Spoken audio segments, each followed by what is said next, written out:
Hey there, comic friends and fiends. Rob here, and I have a box from Midtown Comics. Now, before I open this box, there's a story that goes with this box. Because, well, I like to rant.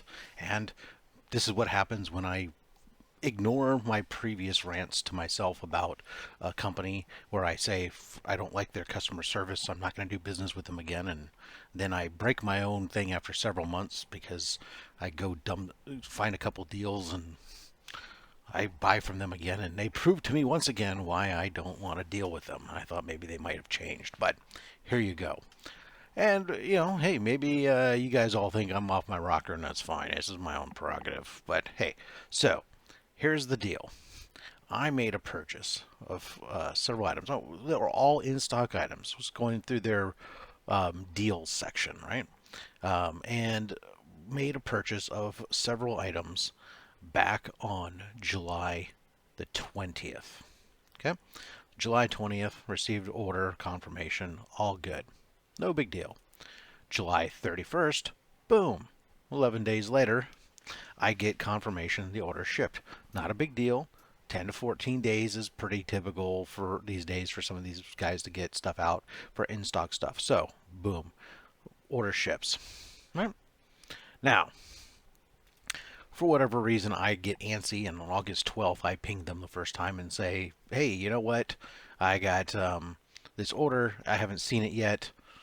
What's going on? Please let me know. Because at this point, actually, on August 12th, it was showing up. The tracker had shown that it had been in my local post office for over or since August 1st. Basically, it was saying it had been there. So it hadn't moved from my local post office according to the tracking for 12 days. So that's why I reached out to them and pinged them.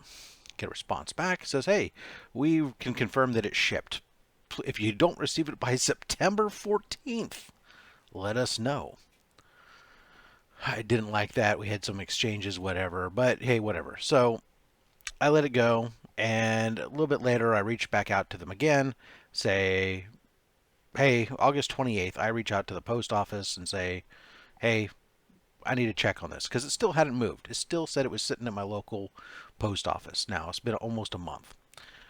The post office replied back to me. I'm sorry, I sent them notice on the 27th.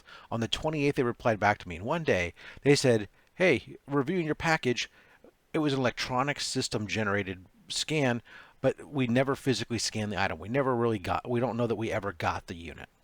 Okay, so I notify Midtown Comics. Say, hey, I did your job. I went to the postal service, and told them what was going on. They came back and said, we never got it. Midtown Comics comes back to me and says, we are sorry that you disagree with us, but we show the package is shipped, and we need to allow 45 days from shipping before it can be lost. Now, just for our own efforts here, right? I went and did the kind of the math on 45 days, and I could have walked and picked up those comics then. Just walking 8 hours a day, I could have gotten there. Not gotten all the way back home, but could have gotten there. So I think 45 days is absolutely ludicrous to claim that that's what they need to ship something across country or whatever. Even though the U.S. Postal Service had said it's not here. So finally, I go ahead and I wait till September 14th and tell them, hey, it's not here. And they immediately come back and say, okay, you're right. It's not there. We'll ship it out again. Oh, but we have all the stuff in stock. We can reship it, but we don't have the free comic book day comic, which of course was the Spider-Man one, which is, well, fine, whatever. And so then after confirming my address and whatever else, again, they finally ship it back out. So, long story short, if they lose a package, you're going to have to wait 45 days. I guess that was a horrible rant to get to this box here. So I apologize for those of you who suffered through that. So from order from July 20th to 9/24, so 2 months, right? The comics are finally here. Let's take a look, see what we got. The only good thing thus far is is at least this is a heavy-duty box. It's not some little flimsy box. So they got that going for it. And they have done some nice double-layered bubble wrap. Oh, well, look at it. Okay, so now I will say this for them. And you know, they are, granted, you know, they are doing the distribution game nowadays too. So they had bubble wrap at the bottom, books nicely bundled with bubble wrap on top of it in a heavy, sturdy box. So if they actually get the box to the post office, it will ship out.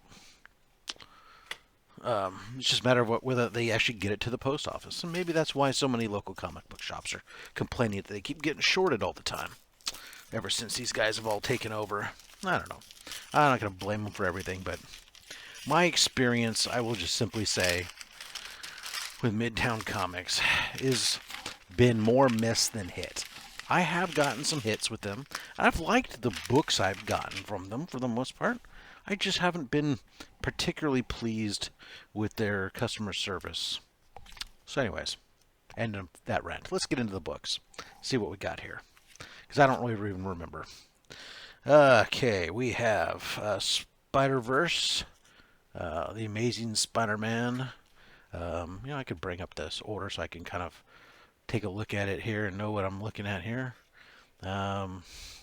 This is going to be one of the variant covers from the Spider-Verse tie-in, near mint condition. Oh, it says right on it. Amazing Spider-Man Volume 3, Number 10.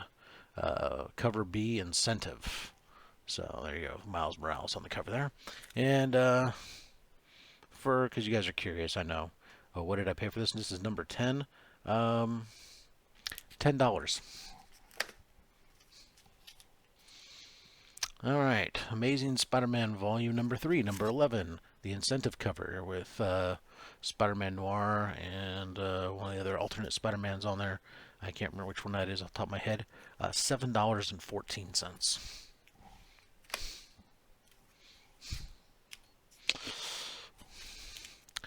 Venom number 16. This was a pickup because all I had was some weird other cover. I had a second print cover. I didn't have a first print Venom 16, so it was okay. And this one's a P exclusive, so it's a low count, only 4,000 copies here. Venom 16. This was $10. Another Spider-Verse. This one is Amazing Spider-Man number 3, or Volume 3, issue number 14. Incentive cover, $7.